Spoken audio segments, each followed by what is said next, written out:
Good evening, everyone. Can I ask you to grab a seat so we can get started?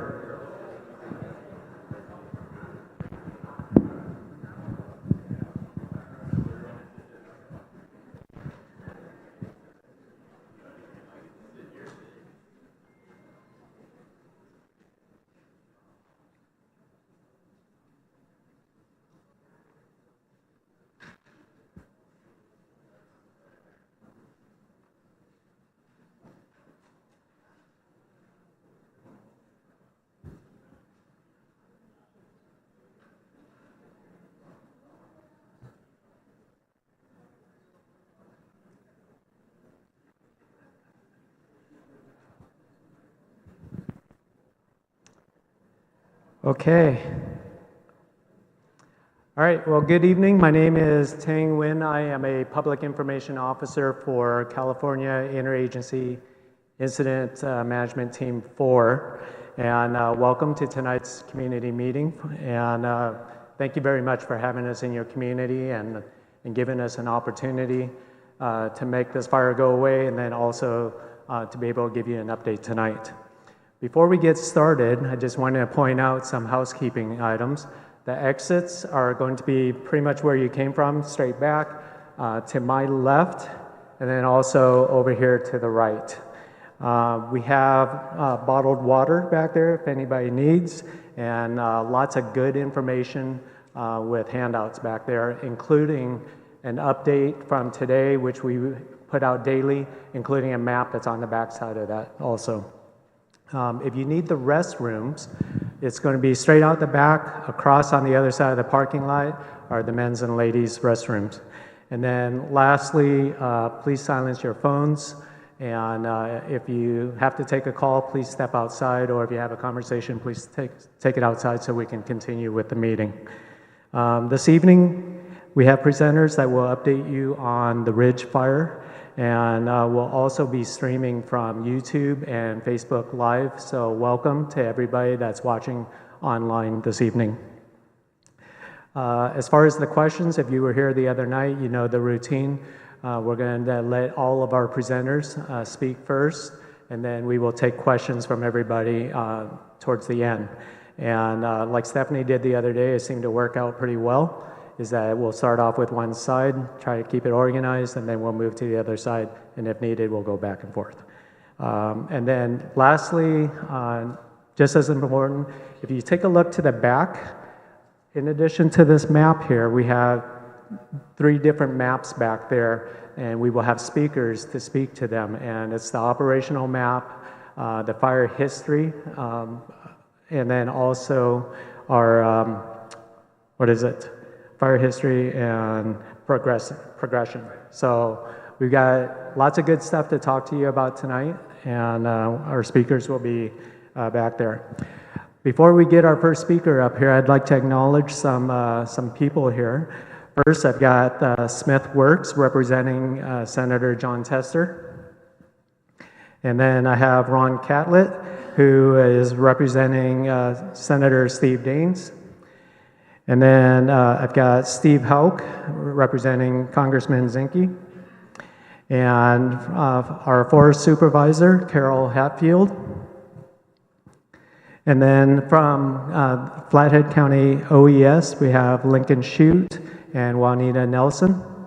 And all of these people are available for any questions at the end here. And then last but definitely not least, I have Andy Hunsberger, our FMO for the Hungry Horse Ranger District. So with that being said, we will get right into it with our opening comments from Agency Administrator Bill Mulholland. Hey, good evening, everyone, and thank you so much for coming here this evening. I do hope that tonight I don't lose my voice like I almost did last time, so please bear with me. But again, thank you so much for coming. I did get a chance to spend a little bit of time with a few folks sitting in the crowd and kind of hear what was on their mind, and definitely heard a common theme of concerned about what the fire is doing, and but also a common theme of feeling good about the information that they've been getting and how it's been going so far. So I just wanted to share that with folks. That was really good to hear that feedback and very much appreciate it. They say that I'm supposed to tell you what I really think, and I intend to do that this evening, to be honest. So I think that the threat to firefighters is very real, and you're going to see here tonight a group of specialists. They're going to talk about operations, what's been going on with the fire, and how we've been fighting and suppressing that fire. You're going to hear from the weather forecast for the week, which is going to be very interesting. And then you're going to also hear about the fire behavior, the potential predicted fire behavior over the next couple of days.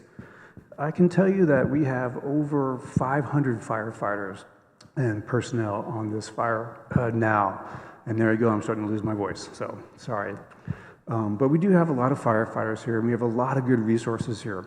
And I feel very proud of the work that they've done over the last several weeks, and we've been at this now for some time. And you're going to hear particularly about what I call the values of risk and how we've prioritized that value of risk. And to be forthright, it's the Highway 2 corridor. We've identified that as our primary value of risk. And we are addressing those concerns every day and how we look at handling that suppression. And we've also going to hear about direct and indirect tactics that we've been doing here as well. We've heard from folks in the past that they're very concerned about direct and indirect, and the progress that we've made, particularly indirect, is very, very good to see. Those will all help us over the next coming days, as you'll see here in a few minutes.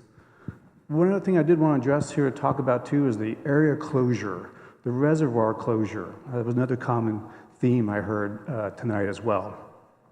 Remember, we have a fire on the north side. We have the Tin Soldier fire on the south side. We still have the Doris fire, not far from Doris Point. We still have the west side of the reservoir that's not passable to the public as well.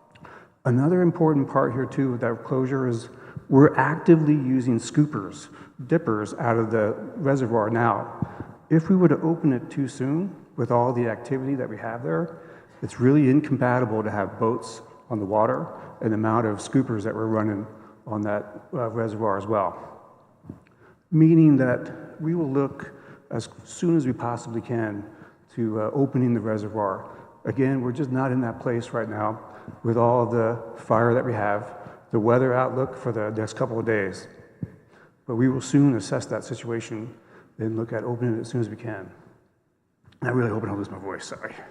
So with that, thank you so much for coming, and I'm going to pass it on now to the next speaker. Thank you. Thank you, Bill. Okay, next up to give us an update on the fire is Operations Chief for Team 4, Drew Graham. Good evening. Thanks for coming. We've made a lot of good progress in the last time we had this public meeting, and so I'd just like to share with you the fire currently sits at 3,175 acres and 12% containment. And there was a question out in the audience about what containment means.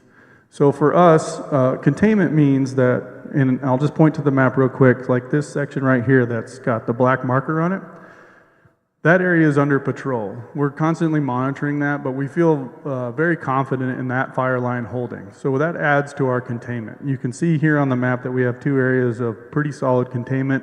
We're actively monitoring that, ensuring that those containment lines are going to hold through all types of conditions. And if there is an issue, we'll quickly address them and maintain that containment. So in total, we have the whole perimeter of the fire. And so two areas marked on the map are black, and we're calling that contained. So when there's 12% containment, that's how it equals out. Next, I'd like to point out, and I'll give you an overview of the fire and where we're sit. And like I said, we've made a lot of good progress over the last few days. The firefighters are working really hard, really in tough ground, very thick vegetation. We're going through lots of chainsaw fuel and bar oil trying to make this work. So we have pretty good hand line all the way down in this area, and it's holding. And then we've also got hand line all the way around this far western edge as it works back to the east. I'm fairly confident that in the next couple of days that we'll have this bottom line secured.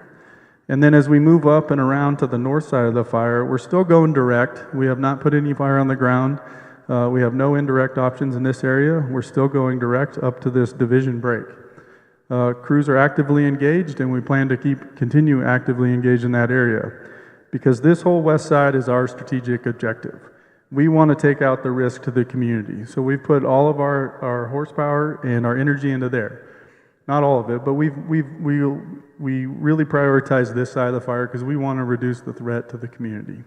We're utilizing aviation assets in here, getting really good precision drops, working with the firefighters on the ground, and that's aiding in our effectiveness, and we're going to continue doing that. Coming across from the Desert Mountain Ridge here, as we work towards Emery Creek, we've installed dozer lines going direct, a little bit indirect, but we're going to clean that up and try and tighten that. Utilizing our aviation assets, the helicopters, the scoopers, we're still hitting that pretty hard. It's looking pretty good. We do have some weather coming up that we're monitoring, and we'll adjust our tactics as necessary. As we get to Emery Creek here, this east side of the fire has a little activity. We did use aviation assets today. We put some retardant on this far eastern edge to hold it up there. As we start to gain ground here, we're going to start shifting our resources over to the east side of the fire so that we can keep it as contained. Our options over there are looking at direct options as well over there. Coming around all the way down to the bottom here, again, we utilized aviation assets to keep that in check. We have leadership in place developing plans. We'll continue to assess that and try and get them the resources they need to gain quick containment as the days progress. And that's your operational update. One quick go back. We do have a structure group in place. They're just assessing structures, developing a structure plan, and that's something that if the incident decided we needed to use, we could engage that plan and have a very solid tactical mission inside the communities here. We've also continued to work on that on the fuel break from Easy Money up to the Half Moon Road.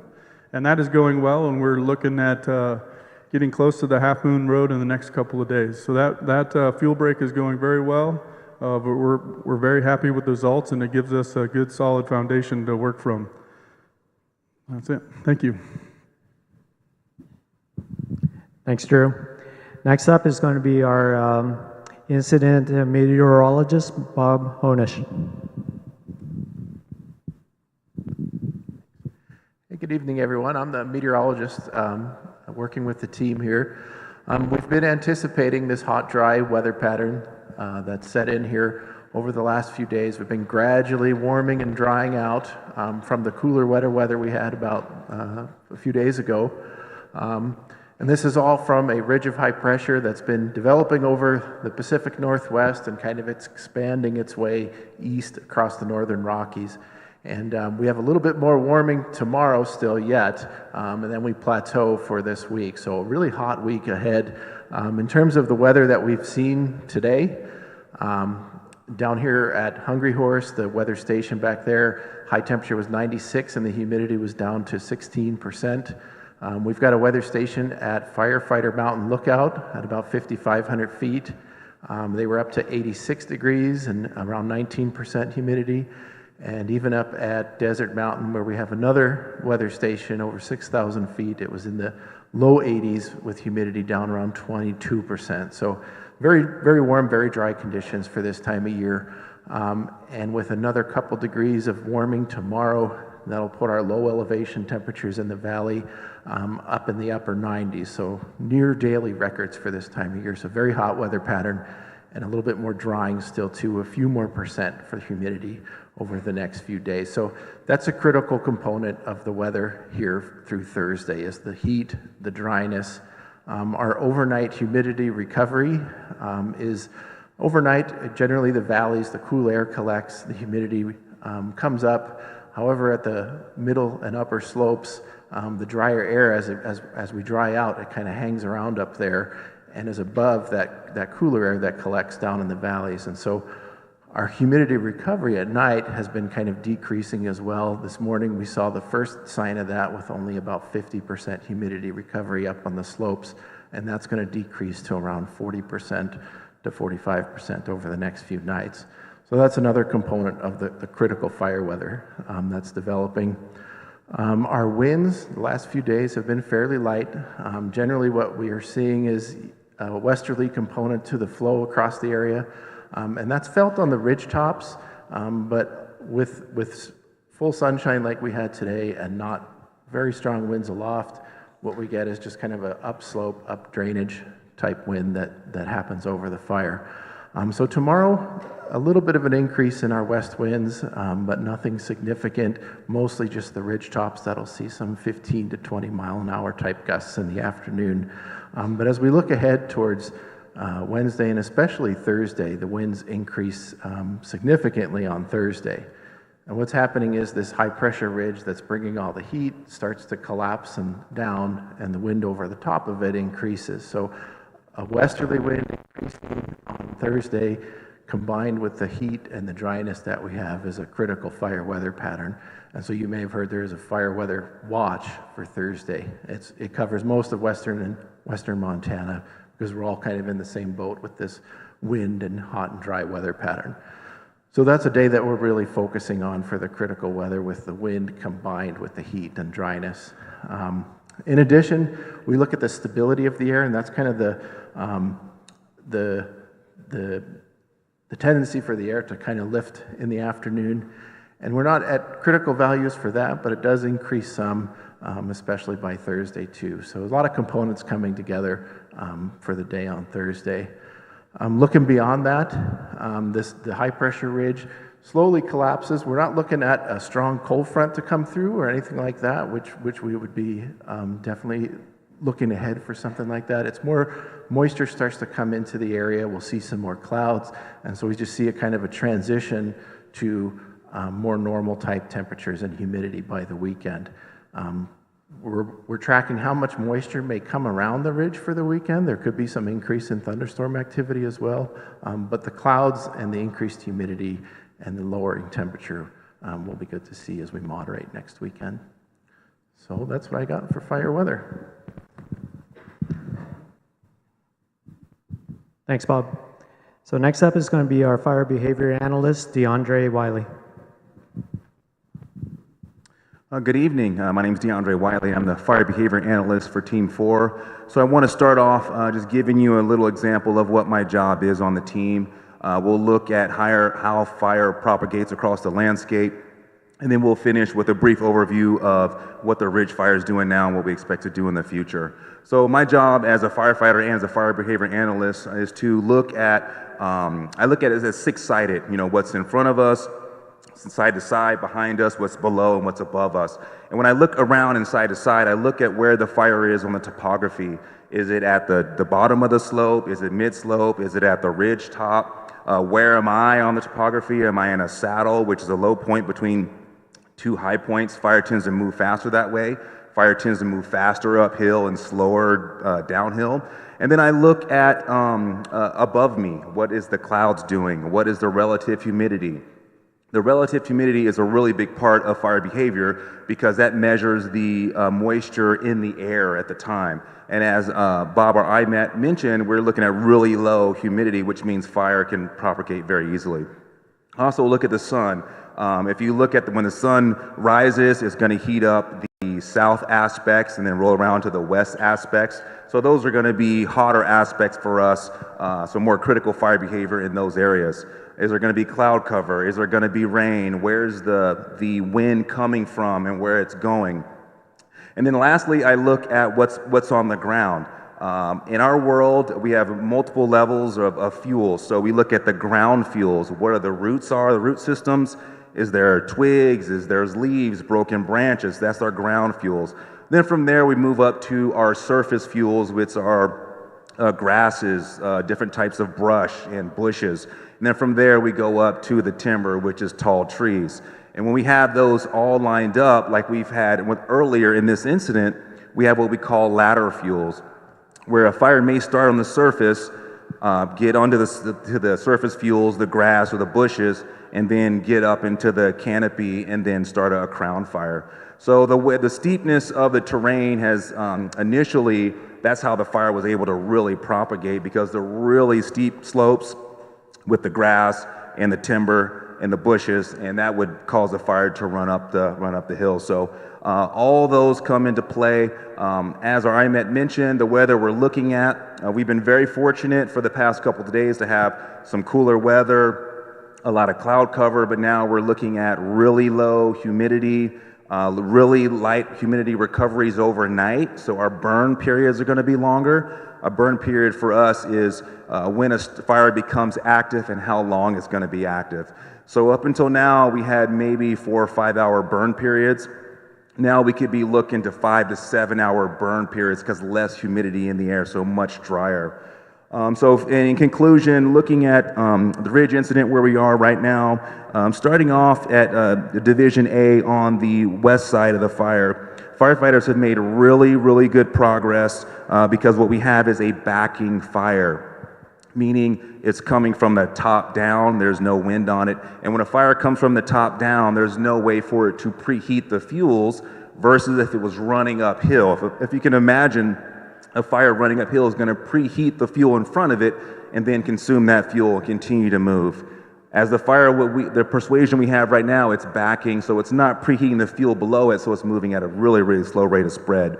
Now, granted, I hate to say, but the map doesn't really do it justice for what the firefighters are doing out there.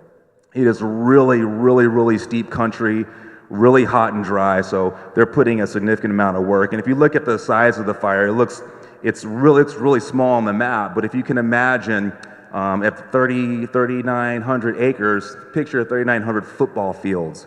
That's what we're looking at over really, really steep slopes, some 20%, some up to 50% slope. So just be mindful of that. So as the coming around from Division Alpha on the west side of the incident, firefighters are making really good headway. The fire persuasion here is smoldering and creeping. So right now it's just moving through the duff layer, the ground layer of fuels. Every now and again, it will come across some heavier down and dead fuel. And when it hits that, then it'll flare up. So we're looking at, for the next few days, a potential for some of those things to flare up because the RH is going to be really, really low, and we have really long burn periods. So we're looking as we come around to Division Gulf, similar kind of thing, a backing fire, but the potential for that to propagate even more with the terrain winds and the winds that we have. There's some potential still there. And then as we come across to Division Mike, now we're looking at how the winds can affect the fire. If we do continue to have those west winds, it can affect the east side of the fire. So that's what we're looking like there. Crews are still making good headway, but we also have what we call alignment in this area, where the fuels and the slope align with the wind. So fire can definitely move much easier through there. But that's been attacked with aircraft really, really good there. So as we come around through Division Whiskey, the fire is backing right there, so really slow rate of spread, and firefighters are continuing to get around there. With that, thank you. Thank you, DeAndre. All right, next up is Flathead County Sheriff Brian Hano.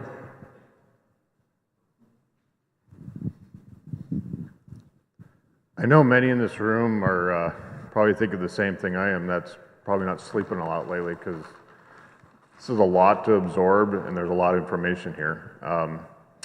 I think you can kind of tell that a lot of priority has been put on your homes and your businesses. And a lot of that came back from input from locals and the understanding that we were saying these are important things. These are your homes. These are your businesses, and believe me, I think you can see that a lot of that concentration is because we want to focus on that, and that's an important part. The second thing that I really wanted to touch base on tonight is one of the core values of the Flathead County Sheriff's Office is partnerships. And I can tell you that the amazing part of our community is the amount of resources that are being essentially curtailed to this fire. We've all seen the airplanes, we've seen the helicopters, we've seen the firemen. But I think what we also don't understand is a lot of those men and women up on that fire, on your volunteer fire departments, in your law enforcement, live here or in our communities. And they're out there every day. And I had kind of a short story.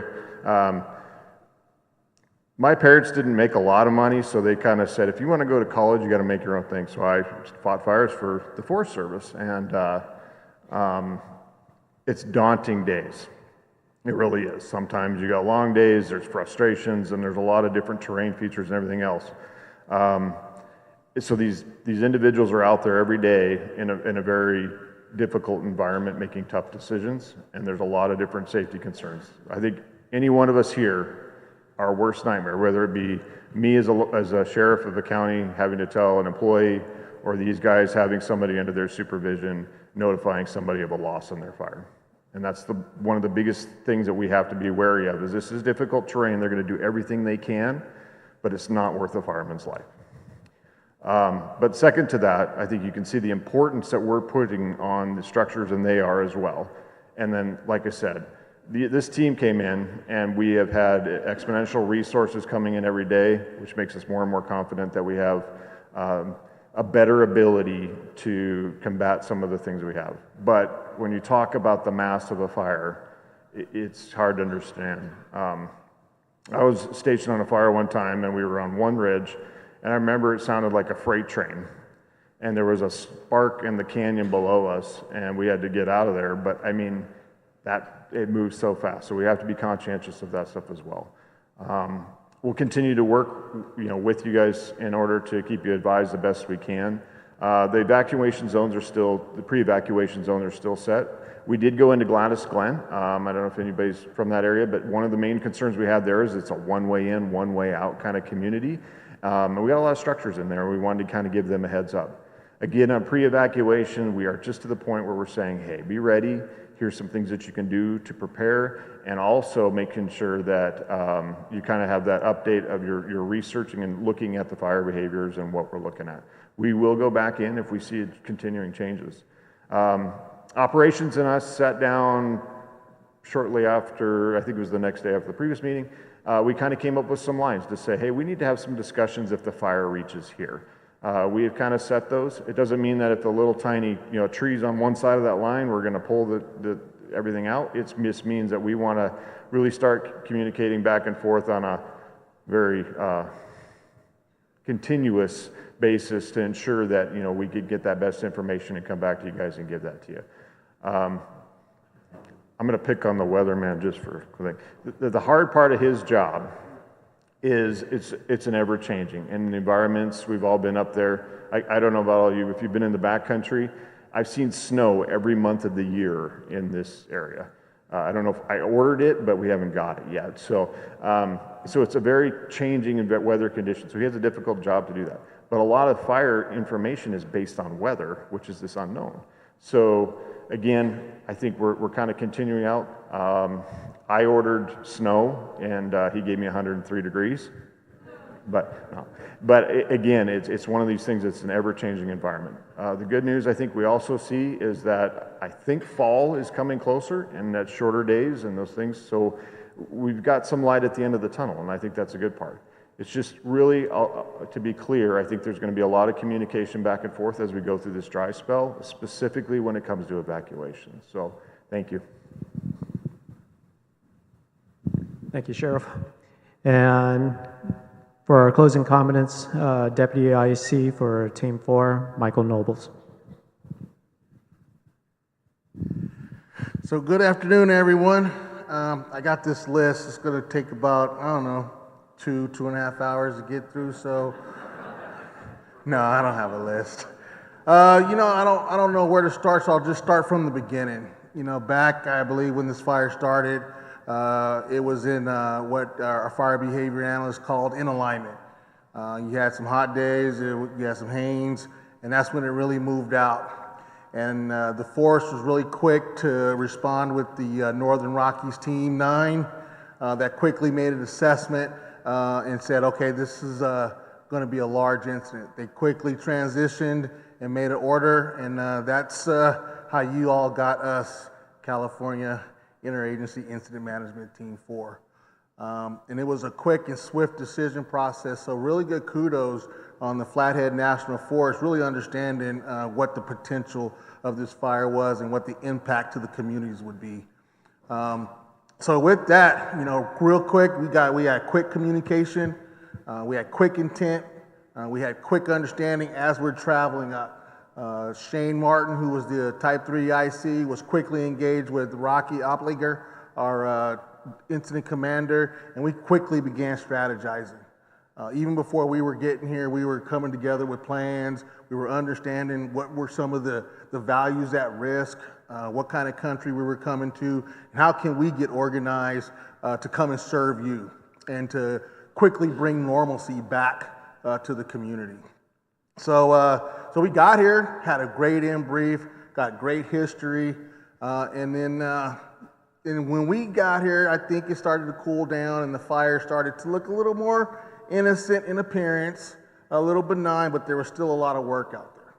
Right, like it has been previously said, this fire is in a very steep terrain. It's got no recorded fire history, which means it's a heavy fuel load, and it's really not really good country to be walking around in without a good strategic assessment. So we got in place, got a good in brief, got good intent, and we immediately got to work. Got to working with Northern Rockies Team 9, and we continued on their initial plan, continuing that fuel break, going up from the south to the north on the west side of the fire to make sure we're protecting those values at risk, making sure we're protecting the communities of Coram, Martin City, and making sure that we can get the work done. As we started to get in place, we started to get more resources. As we started to get more resources, we started looking at how do we shrink that footprint, right? Got some resources in. Ops developed an amazing plan. They reached out to the local talent, Andy, the FMO, and started like, what are our probabilities of success in doing this tactic? We got reassurance from the forest, support from the forest. We started poking at it, and before you know it, we got on the fire's edge, and we're making good progress. But make no mistake about it, the men and women out there who are fighting this fire in some extremely rugged terrain, physically arduous. I took a drive out there yesterday, and I just happened to look through the canopy, through the fuel break, and that understory is thick. It's some arduous work, but they are slowly but methodically moving forward. I think our command emphasis one day was forward progression. And that's what we're doing. We're constantly making consistent progression. Challenging times, arduous times, but we're moving forward. So I'm really excited on the plans that we have. I'm really excited the way the team partnered with the cooperators, the Sheriff's Department, and forgive me if I forget any of the cooperators, but Hungry Horse volunteered the fire department. Whitefish, and the electric company, the dam, and probably not going to catch everybody, so please forgive me, but the amazing cooperation that your public servants have to make sure that we were successful. When you see them, pat them on the back, and I can't believe I forgot the sheriff. Sorry, Brian. Brian had to make some really tough decisions, right? He had to make some pre-evac decisions, and some of those decisions aren't popular, but he really had the concern for the community. Rather give you more time than not enough time, right? So it's better to be told to evacuate and not have to evacuate versus not given enough time to evacuate. And those decisions aren't made lightly, right? He put a lot of time, energy, thoughtful concern. I think at his last meeting, he said that he put himself in that situation. He asked his wife, what will we do? So he's in the same boat as you. So that was a difficult decision. So I applaud him for that decision, making sure the citizens of his community had enough time to be safe. So I'll get back on track here. The other thing is the community. You all are an amazing group of individuals. Without the support of the community, without the support of the cooperators, without the support of the sheriff, we would not have the success that we have today. You all are a great contributor. The amount of just care and compassion that we've received from y'all, whether we're at Starbucks, whether we're at the deli, whether we're walking down the street, just a positive engagement, just like, hey, thank you for being here. You just don't know how much that means. And then we take that message and we share that message with the firefighters. And the firefighters, that's the fuel that drives them, because they're public servants. They do this job because they want to serve. So with that, the community, y'all pat yourselves on the back, because y'all are a great community, and I'm going to be a little transparent here. I don't know if we were curious on how we were going to be received. We come from California, and so we were like, okay,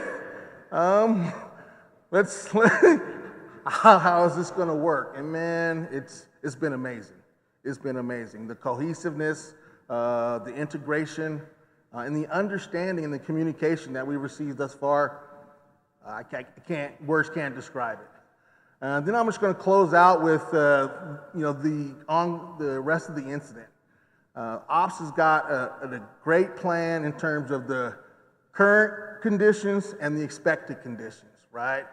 They got a primary plan, they got an alternate plan, they got a contingency plan, they got an emergency plan.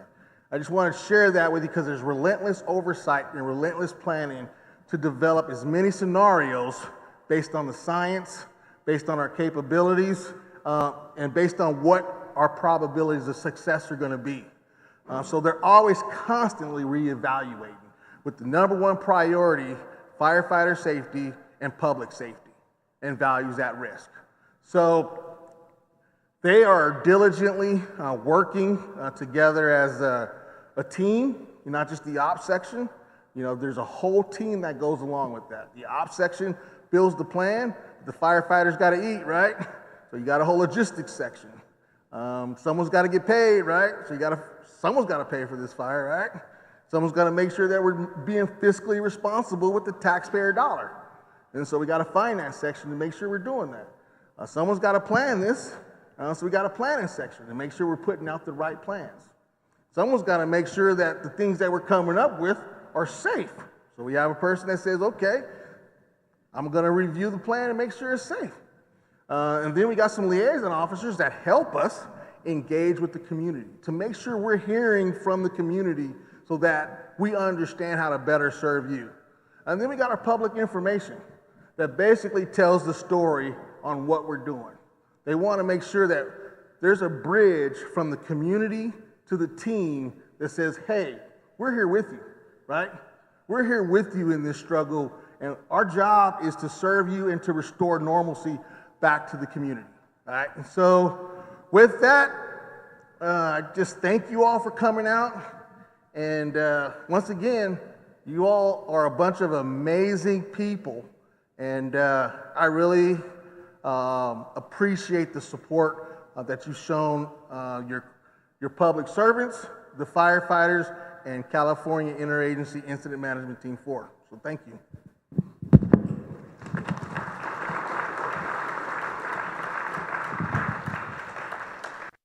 Thank you, Chief. Okay, so now I'm going to take questions we'll start off with 3 on this side, and then we'll jump over here, and then if there's more, we'll go back and forth. So I've got Sunny over here and Mark over here, and we'll start off on this side of the room here. For anybody that's got any questions for our panelists up here.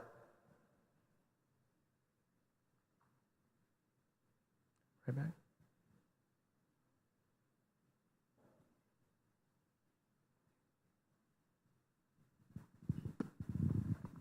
Thank you. Do you have any video or pictures from the fire scene?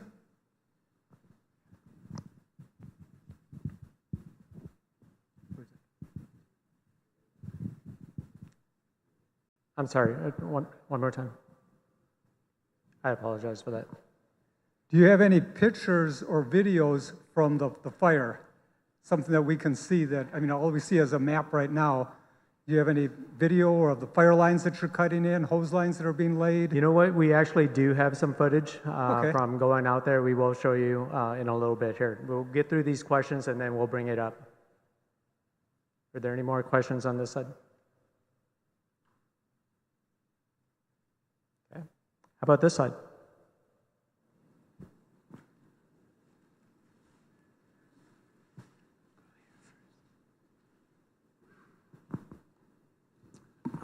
My name's Rich Thompson.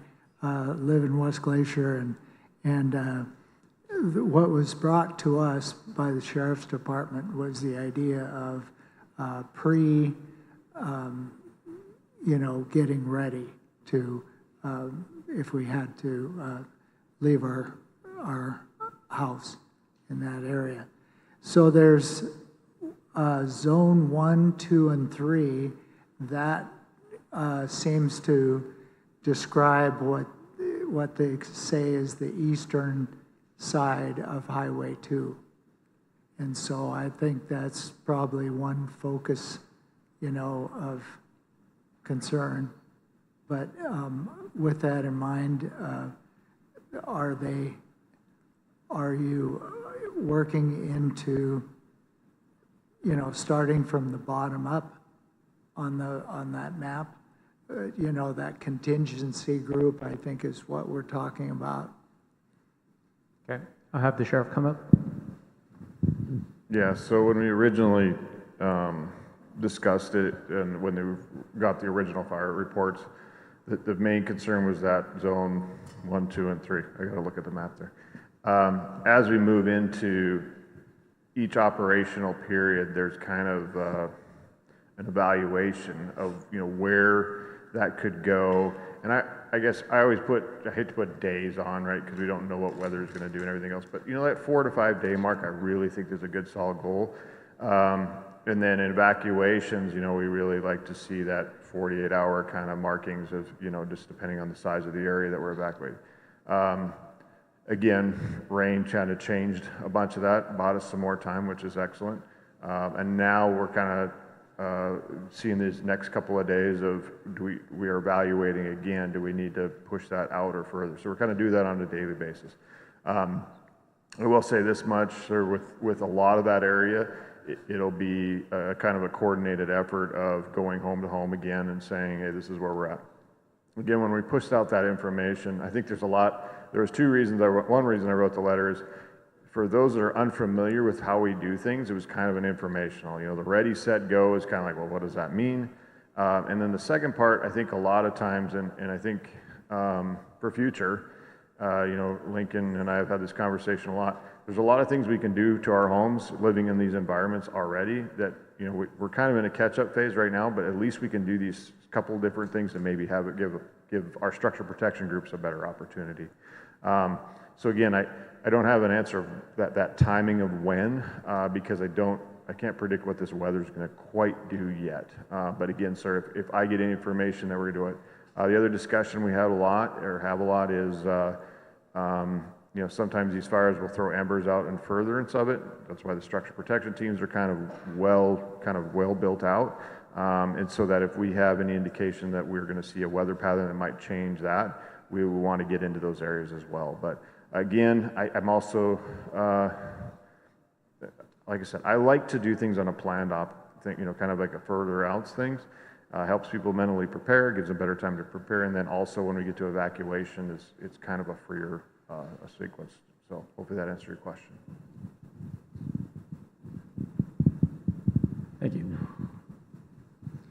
At the last meeting, the subject of setting a back burn or a burnout was brought up, and I think the gentleman said he was going to circle back and explain that to us, but we never did go back to that. Is there any way we could get a little clarity there? Sure.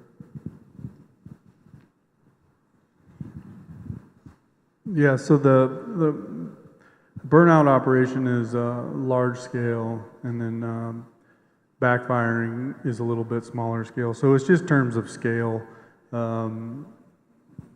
Yeah, so I'm sorry, I was a little reversed on that. So a backfire is a large operation, a burnout is relatively small. So for example, if we were not right on the fire's edge, we went indirect.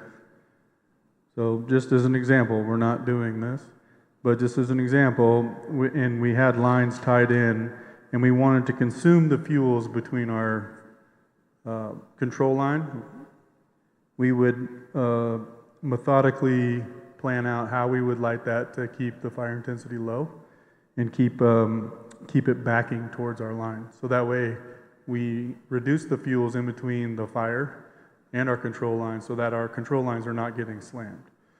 In a larger firing operation, it would be farther away because there's terrain or we don't have the time because of fire spread, and it could be a much larger area. Does that help answer your question? Okay.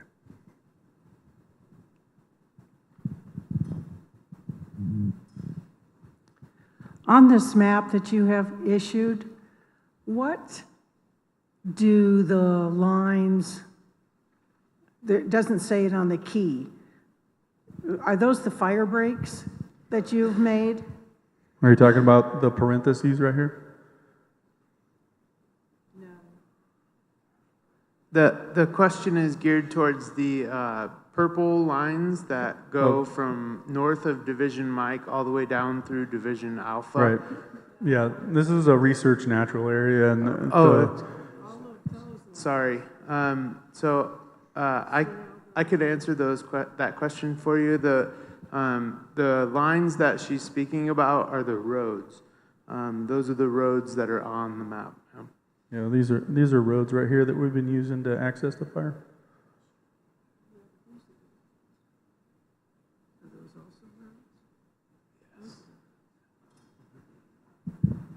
You know what? Instead of going back and forth, we have maps back there, so at the end we'll make sure we tie in with you and show you up close and we can clarify. Okay? Are there any other questions on this side? Or behind you, Mark. Yeah, these winds you're expecting on Thursday, I was a little confused about which direction they were coming from and how long it is predicted that they'll blow in that direction and how, what's the miles per hour is. So if you could just clarify that a little bit, what you are projecting for Thursday. Okay. Yeah, it's pretty much a due west type wind flow that we're expecting. Maybe a little bit south of west, is at 250 degrees is kind of the wind direction we're looking at. And right now, what we see that day is as the afternoon progresses and the air starts rising a bit more, we'll start to pull down some of those winds from aloft. And so that west to southwest type wind will increase as the day progresses. And like I said, these winds, to put a speed on it, I'd say 25 to as high as 30 mile an hour gusts at the highest. And those would be on ridge tops, exposed locations that kind of point up and don't have anything around them. While on the fire itself, they'll be lighter than that. Right now, I would say peak wind gusts on the fire, maybe 15 to 20 miles an hour. And just a little bit about winds, how it affects the fire. There's all different ways. We measure wind on a post that's like 20 feet up in the air. But as you go down, and depending on the type of vegetation, that wind gets reduced the further down you go. And so it really depends on the very localized condition of what the exact wind speed will be. A lot of times what's measured on a fire is an eye level wind, because that's what affects fire behavior. But peak wind gusts, we're forecasting 30 miles an hour as the high-end wind gusts on a ridge top for Thursday, and about 15 to 20 mile an hour wind gusts actually down on the exposed areas that are open to a westerly flow on the fire. Does that help? Thank you. Okay, we'll take one last question, and then after that we'll address our online questions. I was, we're sitting here, we're going like, what's going to happen? And sometimes people think, well, what should happen? And sometimes I think, I wonder if Sheriff Hino has talked to the state highway, DOT, and said, hey, listen, this might be a one-time incident. Let's have a speed limit from West Glacier to the canyon at like 25 miles an hour. Slow down. The tourists that come through here, they don't know what's going on, and they're like, and look, we've already lost 5 people killed between West Glacier and the canyon this summer already. Oh, it's not going to kill the tourists to slow down for a minute and take a breath and go, oh, this is beautiful, but it's on fire. I'm just scared to death to cross the highway, let alone get out on it. I just wonder if that question has come up with the state. Yeah, Absolutely, there's been some communication. There's some rules associated that go down to 35, but to go to 25, they have to go to another segment. And then kind of the request to do some speed enforcement in the area has done that. I don't know, part of the issues that we're running into right now is we have Northwest Montana Fair going on. We have a whole bunch of other activities going on at the same time. And then we got 3 million people in the county at the same time all running around too. So it's a resource issue a little bit. I will say that, that was one of the conversations that we have is trying to free up some resources to do some traffic up here as we come up. That did put posted out to our shifts this last week, but we were doing some roadblock issues and stuff like that. Yeah, I mean, as you well know, the whole county's got speed issues in a lot of cases. But again, I recognize, I hear you. I mean, I was trying to get out the other day, and we put the flashy units in to try to slow people down. It did seem like it works in theirs. We're kind of working with our agency partners right now to try to figure out something to get some folks up here. And again, I think you are right. We have the opportunity to do a better job at that, and I'll work on getting that done in the next couple of days if you don't mind. If you can give me a little bit of time, I got to get through a couple of fair things, and then we'll be on our route to there. So, and then, like I said, it's just the call volume is pretty big. I don't know. I always tell the joke. I said, there's about almost 50,000 calls a year now, and I got 60 people to do it. It gets a little taxing at times, but I realize the importance of safety too, and I'll get on that and talk to my guys about that. So, thank you. Thank you. Do we have any? Okay, we don't have any questions online, so we got a special message from Team 4's Incident Commander, Rocky Opliger.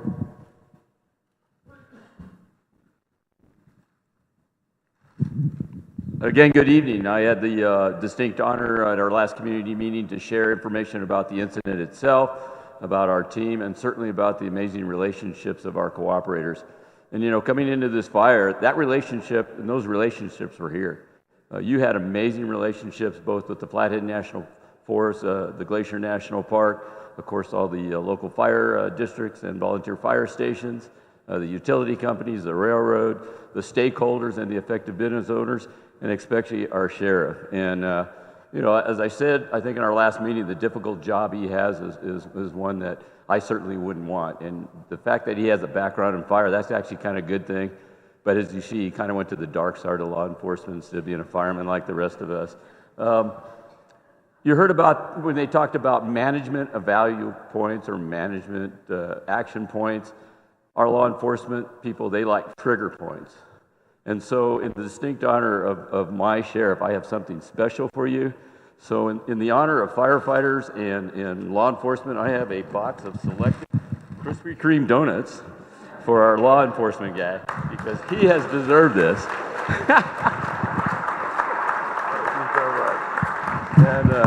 And if anything, I know the work that he does and what he's covering, not just the fire, the fair, and everything else. And we actually have the Department of Transportation that came to our cooperators meeting, and they're actually talking about how to extend at least the 35 to try to get things to slow down, by the way. But I tell you, having this guy in our back pocket, it's absolutely amazing. And I always say that he probably looked good, back in a fire shirt and stuff. But he turned to the dark side. He's in law enforcement. So we gave him, we call these power rings or targets of opportunity. So thank you very much. Oh, I get the mic. Oh. You guys know why cops eat donuts, don't you? Yeah. So what other food can you eat, drive fast, and hold on your finger and not spill in the car? So it's donuts, right? So, yeah, I have no things, but I will share this to my wonderful staff. Thank you.